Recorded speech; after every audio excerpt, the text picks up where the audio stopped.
السلام علیکم ورحمۃ اللہ تعالی وبرکاتہ۔ محترم ناظرین، اشراق کی نماز کی برکت، اس کی فضیلت اور کتنی رکعت ہے، کیسے پڑھی جائے گی، ہم آپ کو اس چھوٹی سی ویڈیو میں بتائیں گے۔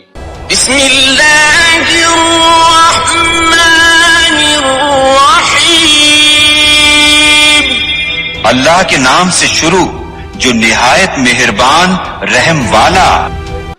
تو سب سے پہلے آپ یہ سماعت کیجئے گا، اشراق کی نماز کم سے کم 2 رکعت ہے اور زیادہ سے زیادہ 4 رکعت نماز نفل ادا کی جاتی ہے۔ اس کا وقت جو ہے سورج نکلنے کے تھوڑی سی دیر کے بعد میں تقریباً 20 یا 40 منٹ کے بعد میں شروع ہو جاتا ہے۔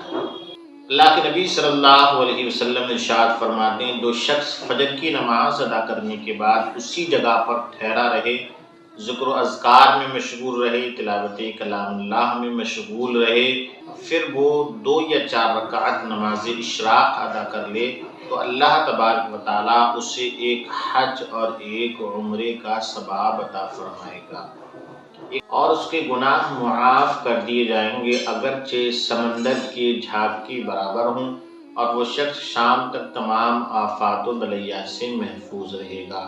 اب آئیے جانتے ہیں کہ نماز اشراق کو پڑھا کس طریقے سے جاتا ہے۔ تو عام طریقے سے جیسے ہم 2 رکعت نماز نفل ادا کرتے ہیں، ویسے ہی نماز اشراق کو ادا کیا جاتا ہے۔ آپ سورہ فاتحہ کے بعد جو بھی سورت آپ کو یاد ہو وہ پڑھ لیجئے گا، بس نماز اشراق کی نیت ہو اور وہی ٹائم ہو، نماز اشراق آپ کی مکمل ہو جائے گی۔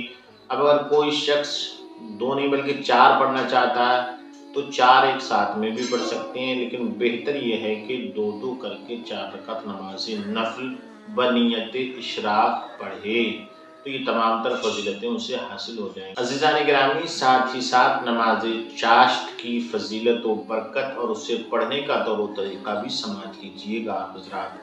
حضرت سیدنا علی المرتضی رضی اللہ تعالی عنہ سے روایت ہے، نبی کونین صلی اللہ علیہ وسلم نے ارشاد فرمایا، جو شخص کچھ دن چڑھنے کے بعد تقریباً سردیوں میں 8 بجے اور گرمیوں میں 9 بجے کے قریب 6 رکعت نماز یا 12 رکعت نماز بنیت چاشت ادا کرے، چاہے جو سورت بھی پڑھے، تو اللہ تبارک و تعالی اسے جنت میں ایک محل عطا فرمائے گا اور اس کے گناہوں کو معاف فرما دے گا۔ تو عزیزان گرامی، پتہ چلا چاشت کی نماز کم سے کم 6 رکعت پڑھنی چاہیے اور زیادہ سے زیادہ 12 رکعت پڑھنا چاہیے، اور پڑھنے کا طریقہ عام ہے، جس طریقے سے ہم دیگر نماز نفل ادا کرتے ہیں ویسے ہی اسے بھی ادا کریں گے، تو انشاءاللہ تعالیٰ اس کی برکتیں حاصل ہو جائیں گی۔ السلام علیکم ورحمۃ اللہ۔ سبحان اللہ والحمد للہ، لا الہ الا اللہ۔